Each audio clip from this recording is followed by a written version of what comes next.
President Akwasiza symbol y'ekibiina kyaffe umbrella. Everywhere. Kunga kawempe kunga. Kunga kawempe kunga. Kunga kawempe kunga. Kunga kawempe kunga. Thank you very much. I'm going to be very brief. I want to congratulate you and Comrade Nalukoola. Basebo ne banyabo. Njagala bayitaliza mwena aba National Unity Platform okutuuka kukula lino. Njagala okuyozayeza mwenna abeesuulayo okuvuganya okutukiikirira mweno campaign egenda okubaawo eno. Njagala okubeebaza olw'okwoleka empisa n'obuntubulamu n'obukulu mu bwongo byemwolesezza. Temulabye mbasebo ne banyabo kuwemula, temulabye mu kulangiragana, temulabye mu okuvumagana, temulabye mu kweswaza. Eyo gye bayita National Unity Platform. Mwebale nnyo mwebaliriza.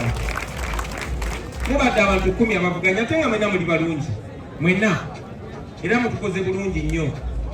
Bangi batusanyusizza, bangi batukaalizza, bangi batukutte ku mitima.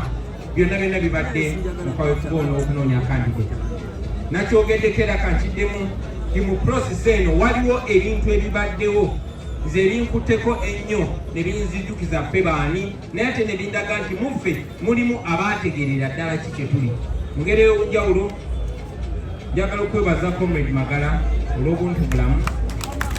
Na mwenna si nti obadde wa njawulo ku balala, naye olaze ekifaananyi ekyebyo bye tukkiririzaamu. Bannange buli omu abadde ne gwawagira. Kuviira ddala ku ba food soldiers paka kwabo abatuula mu NEC.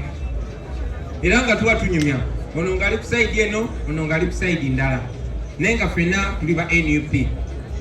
Wabaddeyo eyo ababadde bawagira ennyo Nsereko Moses nga bamufiirako kubanga balina babadde baagala okuba ebikonde. Waliyo abalala nga bagamba kakiika kadi agiri bukiika. Waliyo abalala ng'omusanga nga yagamba nze saagala balala njagala magala. Naye olwaleero akakiiko kaffe ak'ebyokulonda katulaze ebyannaggwano ajja okubikola ye Nalukoola.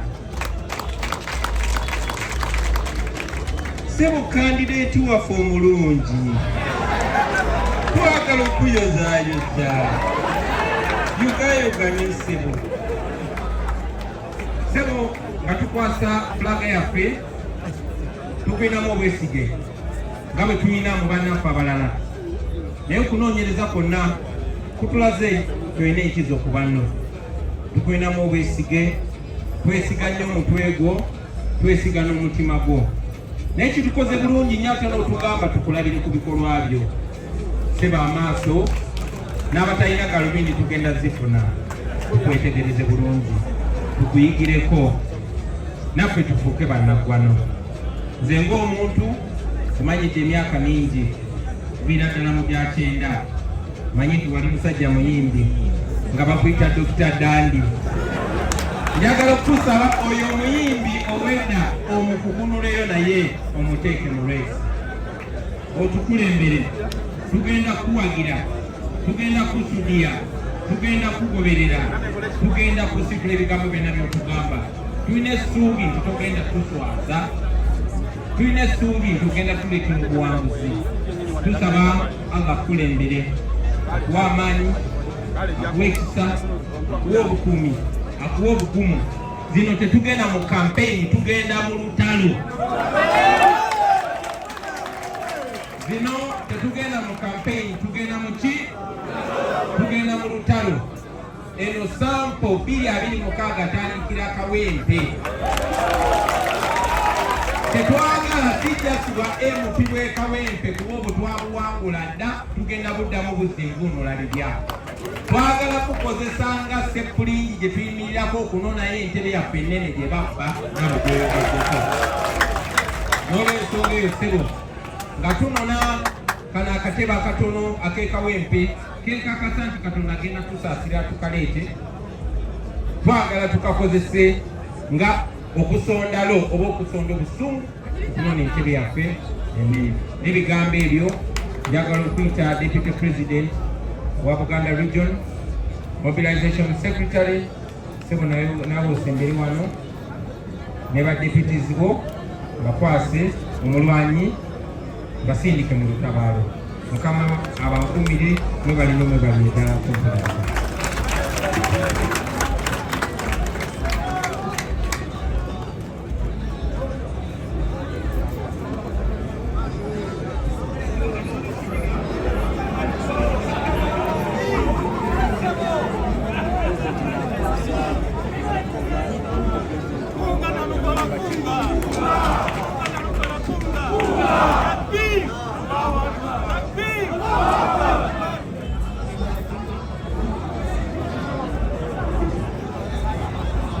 Mwebali eddala nga maliriza njagala okubasaba mwenna aba NUP mwenna gye muli okwetooloola ensi yonna njagala okubayita mu kawempe.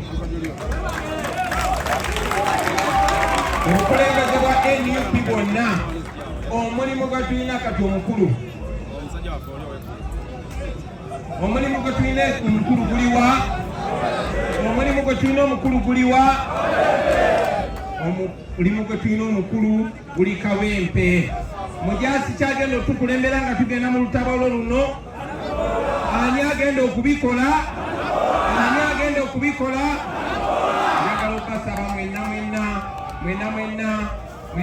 gye muli abakulembeze ba foot soldiers abawagizi baffe mwenna mbandulira Nalukoola emiruka gyonna egiri mu kawempe Nalukoola wuuyo ab'ekyebando Nalukoola wuuyo ab'ekanyanya Nalukoola wuuyo ab'ekomamboga Nalukoola wuuyo ab'ekawempe 1 Nalukoola wuuyo ab'ekawempe 2 Nalukoola wuuyo ab'emperewe ab'emwayise 1 ab'ekikaya abali ku intaneti mwenna abaekazo Angola mwenna aba NUP mu butongole tubakwasa kandidati waffe omutongole nga ye Nalukoola Luyimbazi Elias. Mbawaggulu nga mbasaba tulongere okwagala n'okussaamu amaanyi n'okuwa ekitiibwa baganda baffe bano abeewadde ekitiibwa ne bawa n'ekibiina ekitiibwa ne bagoberera ekyo ekisaliddwawo mu weerufu. Mwebale nnyo mwebale victory. I want to appreciate all the contenders. You exhibited the highest level of morality. I mentioned it on the day of the debate that there are moments that personally touched me. Moments of humility, moments of extreme decency, and I must commend you for that.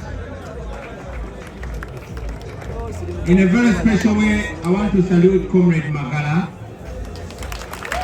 for the humility.